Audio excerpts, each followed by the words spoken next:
Hi everyone, so glad again to be with you live. Wanted to talk to you today about fear, anxiety, and negativity.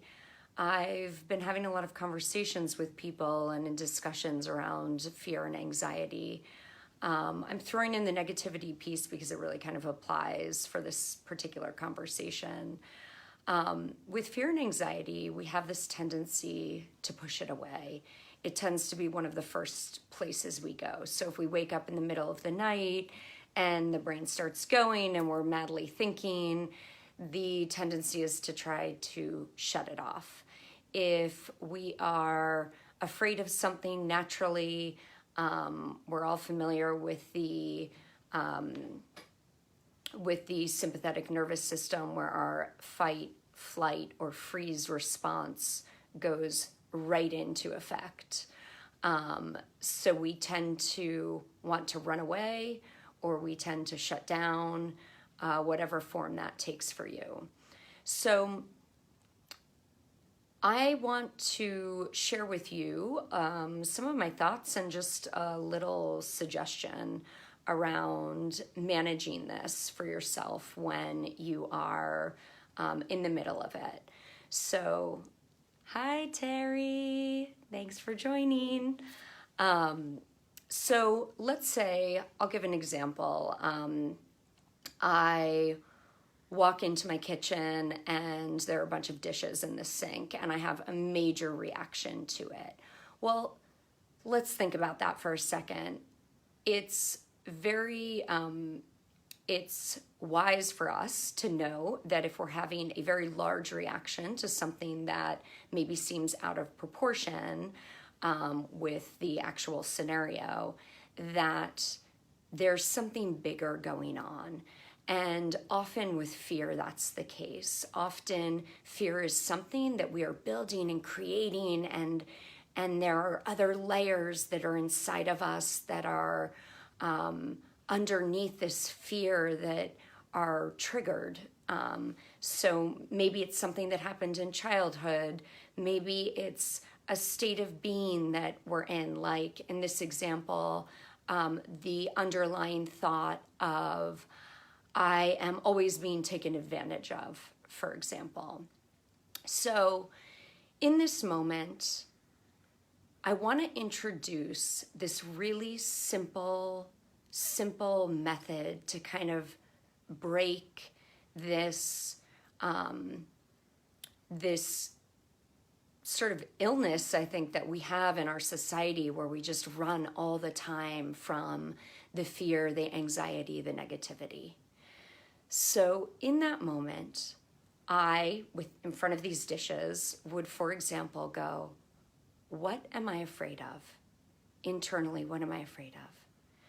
And I may receive something right then. If you don't, I just recommend taking a nice deep breath. Again, then we're engaging the sympathetic nervous system, where we're relaxing our bodies, taking a moment of really allowing our minds and our hearts to begin to align again. So a nice deep breath and going, what am I afraid of? So the immediate anger or reaction might go, well, I'm freaking afraid of the fact that nobody's helping me. And in that moment, I'm really looking to have us connect with that answer. What am I afraid of? Because in that lies the ability to start bringing in some compassion and some understanding. So you may actually need to ask that question a second time, because even if you're in an anger response, there's often fear underneath.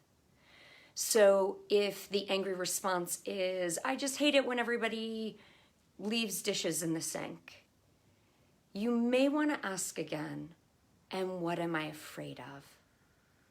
And get to that fear of, I'm afraid that nobody's going to help me, that I'm always going to be the one to do the dishes, that I'm alone in it, that this isn't the only time, that it's going to happen over and over again. All those things that essentially create that anxiety and fear and the layers of buildup. So my suggestion for all of us, and this actually comes from an IFS principle, an internal family systems principle. Most of you know at this point, I'm a practitioner of IFS. And so I've been doing a lot of work around content, writing content for IFS, and also exploring my own internal system through IFS, also working with clients through IFS. And I am seeing something so incredible happen when we do one simple thing. And this may sound corny, but I want you to give it a try. So once you ask that question, what am I afraid of? And I get to the place of understanding that I'm afraid that I'm always going to be alone in this, that this is going to keep happening again, that I'm the one responsible for the dishes. I want you to then slow down and actually thank the fear, the anxiety, the anger, whatever it is, for giving you some information that's really valuable. This is a process of moving toward the fear, moving into what it is that is at the core and at the base of whatever reaction we're having. And this is what I want to really most impress upon you all, is that we so automatically want to run from what's uncomfortable. And we want to run from the feelings that are negative. And in fact, we often add another layer onto ourselves that's hatred or something even more negative. So already we're feeling worried or we're feeling anxious, and now we're hating ourselves on top of it because we've had a reaction. Or maybe we blurted something out that we didn't mean to say because of it. So the antidote to this is really just slowing down, seeing what you're afraid of, and actually thanking that part. Okay, so let's explore this a little. So I know that can sound corny. I'm really talking about sincere thanks. This is not like a in the moment, rushing. Oh, great. Thank you for letting me know. Thank you for letting me know that fear, that now I know that I was actually afraid that I'm going to be the only one left to do all of this every single time. No, I'm really talking about tuning in and aligning with that part that gave you that information and really feeling gratitude for it, for real. So that's a feeling thing. And in that gratitude, magic starts to happen. Things start to align in ourselves in really different ways because we're treating ourselves differently. And we are starting to now also align with gratitude. Also, the part that's freaking out actually feels attended to and cared for. And again, this is what I'm experiencing in my IFS practice and seeing these miracles happen with people when they start to align with parts of themselves that they've been hating on or misunderstanding or judging, and actually beginning to understand that there's valuable information when we slow down and get into relationship with that part. So that's it. I hope that this helps. Try it out. Let me know what you think. Share a story if you have one. And thank you. One other thing is that you can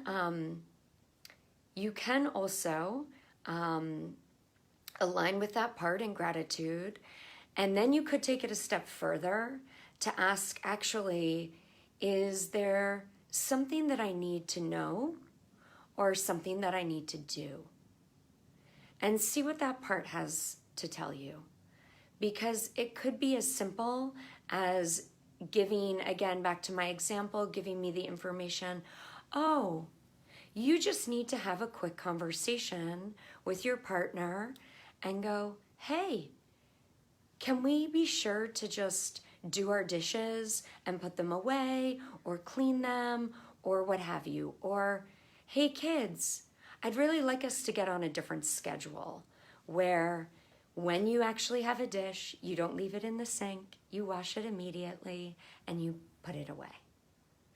So the point is that when we get in touch with these parts and we get curious about what information they have for us, they actually open and give us gifts.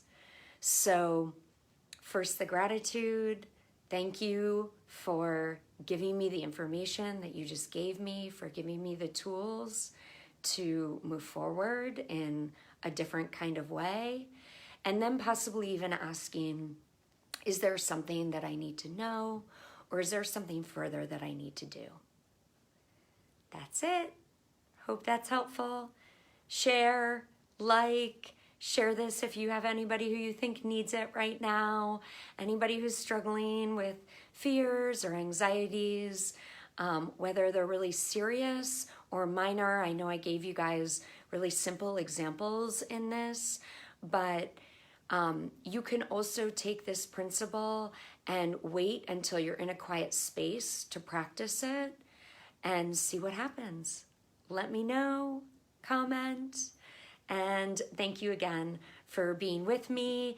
And Terry, I'm so glad to have you. Thank you for your comment, and I will see you all soon. Have a good one.